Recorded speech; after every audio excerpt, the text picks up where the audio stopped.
Assalamualaikum warahmatullahi wabarakatuh.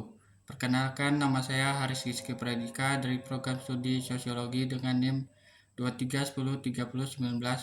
Di sini saya akan menjelaskan sedikit materi tentang teori yang dimukakan oleh Auguste Comte. Nah, sebelum masuk ke penjelasan, kita harus tahu dulu riwayat hidupnya.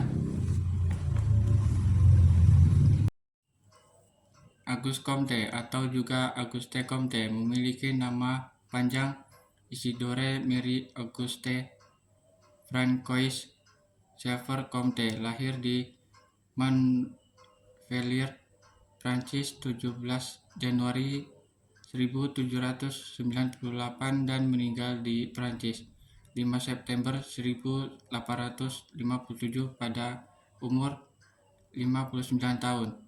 Comte juga dijuluki sebagai Bapak Sosiologi karena ia adalah orang yang pertama kali memakai istilah sosiologi dan mengkaji sosiologi secara sistematis, sehingga ilmu tersebut melepaskan diri dari filsafat dan berdiri sendiri sejak pertengahan abad ke-19. Auguste Comte membagi sosiologi menjadi dua bagian, yaitu sosial statistik dan sosial dinamik. Sosial statistik dimaksudkannya sebagai suatu studi tentang hukum-hukum, aksi dan reaksi antara bagian-bagian dari suatu sistem sosial. Bagian yang paling penting dari sosiologi menurut Auguste Comte adalah apa yang disebutnya dengan sosial dinamik, yang didefinisikannya sebagai teori tentang perkembangan dan kemajuan masyarakat. Auguste Comte juga merupakan seorang yang mengembangkan teori yang dikenal sebagai teori positivisme, yang menekankan bahwa pengetahuan yang tepat hanya didapatkan melalui pengamatan yang akurat. Menurutnya, sains adalah salah satunya cara untuk memperoleh pengetahuan yang benar dan dapat diandalkan. Auguste Comte juga dijuluki sebagai Bapak Sosiologi karena ia adalah orang yang pertama kali memakai istilah sosiologi dan juga mengkaji ilmu sosiologi secara sistematis. Ia mengatakan bahwa ilmu sosial harus didasarkan pada pengamatan, perbandingan, eksperimen, dan metode historis secara sistematik. Ia menyumbangkan pemikiran yang mendorong perkembangan sosiologi yang dikenal dengan hukum kemajuan manusia atau hukum 3 jenjang. Ia mengatakan bahwa dalam menjelaskan gejala alam dan gejala sosial, manusia akan melewati 3 jenjang berikut, yaitu tahap teologis, tahap metafisika, dan tahap positivis. Yang pertama itu adalah tahap teologis. Tahap teologis adalah tahap awal perkembangan manusia di mana manusia menjelaskan fenomena alam dan sosial melalui kekuatan supernatural dan mitos yang dapat disebabkan oleh sesuatu kekuatan gaib atau kekuatan dewa.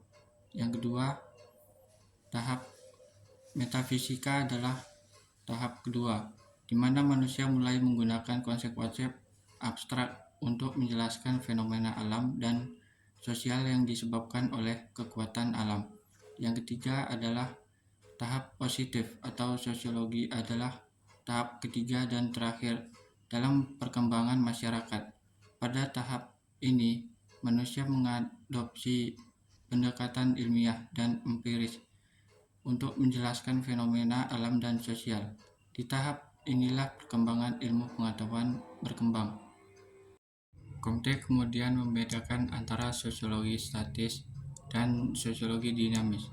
Sosiologi statis memusatkan perhatian pada hukum-hukum statis yang menjadi dasar adanya masyarakat ataupun teori tentang aksi reaksi, sedangkan sosiologi dinamis memutuskan perhatian tentang perkembangan masyarakat dalam arti pembangunan ataupun teori tentang perkembangan masyarakat. Oleh karena itu, tokoh ini dikenal sebagai Bapak Sosiologi. Selanjutnya yaitu keteraturan sosial. Keteraturan sosial adalah suatu keadaan di mana hubungan-hubungan sosial yang berlangsung di antara anggota masyarakat berlangsung selaras, serasi, dan harmonis sesuai dengan norma dan nilai yang berlaku dalam masyarakat. Analisis Comte mengenai keteraturan sosial dapat dibagi dalam dua fase. Pertama, usaha untuk menjelaskan keteraturan sosial secara empiris dan menggunakan metode positif. Kedua, usaha untuk meningkatkan keteraturan sosial sebagai suatu cita-cita yang normatif dengan menggunakan metode ilmiah, tetapi yang menyangkut perasaan juga intelek. Selanjutnya yaitu tahap keteraturan sosial.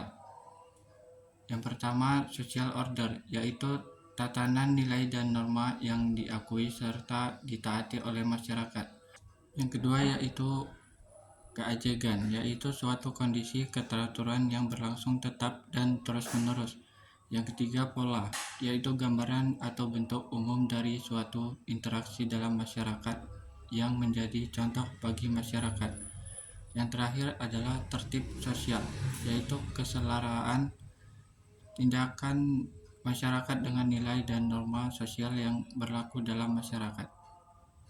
Selanjutnya yaitu ada syarat terciptanya keteraturan sosial.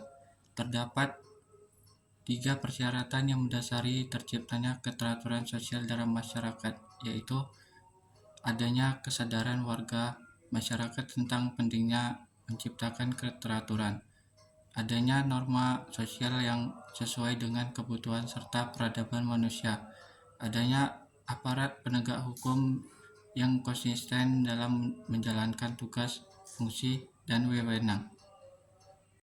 Nah, cukup sekian materi yang dapat saya sampaikan, terlebih dan terkurang saya mohon maaf. Wassalamualaikum warahmatullahi wabarakatuh.